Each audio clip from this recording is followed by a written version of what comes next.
শ্রী শ্রী অনুকূলচন্দ্র ঠাকুরের আলোচনা জয়গুরু। বিকালে শ্রী শ্রী ঠাকুর নিরালা নির্বিশেষে চুনিদা, জ্ঞানদা, শরৎদা প্রভৃতি আছেন।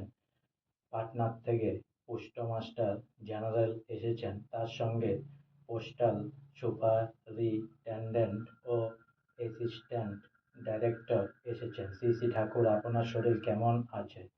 পিএমজি: ভালো আছে শ্রী শ্রী ঠাকুর। স্বাস্থ্যই তো মানুষের সম্পদ, স্বাস্থ্য না থাকলে তো সব গেল। স্বাস্থ্যই তো চাই যাতে সকলে ভালো থাকে। আপনি এখানে কখন এসেছেন? পিএমজি: 12টার সময় এসেছি।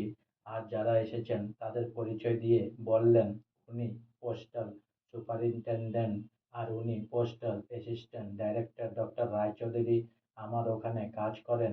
তিনি আপনার কথা আমাদের জানিয়েছেন। শ্রী শ্রী ঠাকুর: মানুষ যাই করুক আর যাই হোক, সত্তাটাকে সৃষ্ট করে, বুদ্ধিটাকে রাইট সমীচন করে, বিহেভিয়ার ব্যবহারকে সুইট মধুর করে, ঠিক করে যদি পিউপিল মানুষের সঙ্গে চলে, তার ঠিক থাকে।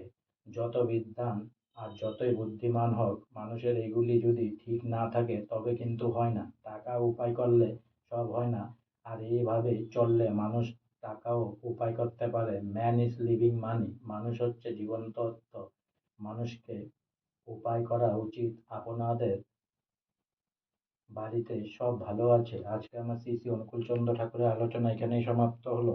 তাই অনেক অনেক সাবস্ক্রাইব করুন, অনেক অনেক লাইক করুন, অনেক অনেক ভালো থাকুন, অনেক অনেক সুস্থ থাকুন, অনেক অনেক